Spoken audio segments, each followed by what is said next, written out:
इंदौर में बीजेपी के राष्ट्रीय महासचिव और विधानसभा 1 से बीजेपी प्रत्याशी कैलाश विजयवर्गीय ने एक बार फिर सनातन धर्म को मुद्दा बनाते हुए कांग्रेस सांसद दिग्विजय सिंह पर हमला बोला है।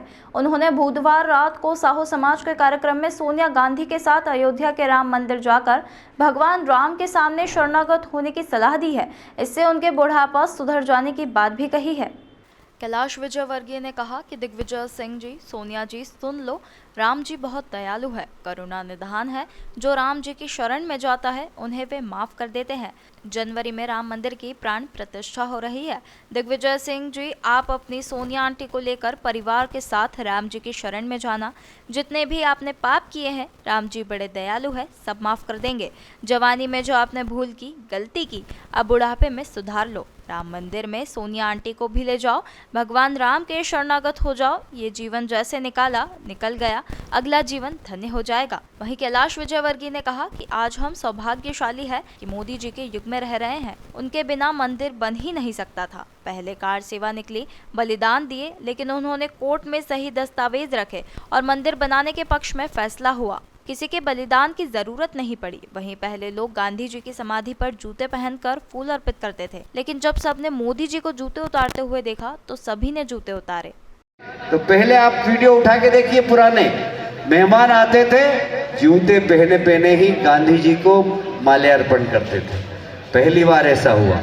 हमारे प्रधानमंत्री जी के साथ दुनिया के G20 में सारे नेता आए, मोदी जी ने जूता निकाला, सब ने जूते उतार दिए और सब आकर जूते उतार कर गांधी जी की समाधि पे उन्होंने पुष्पमाला चढ़ाई। ये हमारे संस्कार है, ये हमारी संस्कृति है। एक तरफ मोदी जी हिंदू संस्कृति को बढ़ाने का काम कर रहे हैं, दूसरी तरफ कांग्रेस सनातन धर्म को खत्म करने की बात करती है। कांग्रेस के समर्थक करते हैं, विपक्ष के लोग करते हैं कि सनातन धर्म खत्म हो जाना चाहिए। मैं आपसे पूछना चाहता हूं, इस देश के अंदर किसी की मां ने दूध पिलाया है क्या कि सनातन धर्म खत्म हो जाए? चिंता मत करो साहू जी, आप 2 मिनट 4 मिनट बोलो, मेरे पास घड़ी है। जब 10 बज जाएगी तो मैं खत्म कर दूंगा अपने आप, मुझे मालूम बहुत टाइम है, अभी 6 मिनट है। क्या इस देश के अंदर कोई सनातन धर्म खत्म कर सकता है? किसी की मां ने दूध पिलाया है? हम सौभाग्यशाली हैं कि हम मोदी जी के युग में रह रहे हैं। हमारे पूर्वजों ने मंदिरों को टूटते हुए देखा कि नहीं देखा? सोमनाथ मंदिर को तोड़ा 17 बार और लूटा, राम जन्मभूमि के मंदिर को तोड़ा, कृष्ण जन्म मंदिर को तोड़ा, 1000 से ज्यादा मंदिर तोड़े गए देश भर में। पर हम उस युग में जी रहे हैं मोदी जी के नेतृत्व में, जहां हमारे पूर्वजों ने मंदिर टूटते हुए देखे, हम मंदिर बनते हुए देख रहे हैं। ऐसे सौभाग्यशाली लोग। और इसलिए अब तय करना है। मैं आपसे पूछना चाहता हूं, यदि मोदी जी देश के प्रधानमंत्री नहीं होते तो क्या राम मंदिर बन सकता था? क्या बन सकता था? क्या? अरे मंदिर के लिए कितने आंदोलन किए, कितनी कार सेवा की, कितने लोगों ने बलिदान दिया, पर बिना बलिदान के न्यायालय को सही कागज सरकार ने प्रस्तुत किए, न्यायालय ने राम मंदिर के पक्ष में फैसला दिया और आज शान से दुनिया का सबसे बड़ा राम मंदिर बनाने का काम आज मोदी जी के नेतृत्व में उत्तर प्रदेश में हो रहा है। हम बोलते थे रामलला हम आएंगे, मंदिर वहीं बनाएंगे। दिग्विजय सिंह जी कहते थे तारीख नहीं बताएंगे। अरे भैया, अब तो तारीख भी बता दी दिग्विजय सिंह जी। तुम्हारे वकील कपिल सिब्बल ने, कांग्रेस के नेता ने कोर्ट में कहा कि राम काल्पनिक व्यक्ति है, राम नाम का व्यक्ति हुआ ही नहीं, रामचरितमानस उपन्यास है। मैं आपसे पूछना चाहता हूं, क्या भगवान राम काल्पनिक व्यक्ति हैं?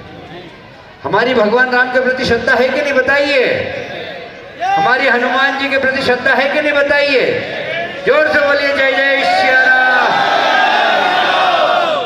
राम हमारे आराध्य है, हनुमान हमारे आराध्य हैं। रामचरितमानस हमारे समाज को मार्गदर्शन देती है कि पिता कैसा होना चाहिए, पुत्र कैसा होना चाहिए, भाभी कैसी होना चाहिए।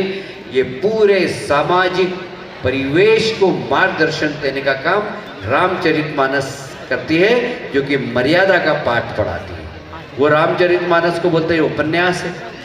अरे भाई दिग्विजय सिंह जी और सोनिया जी सुन लो, राम जी बहुत दयालु हैं, राम जी करुणा निधान है, राम जी की शरण में जो चले जाता है उसको माफ कर देते हैं।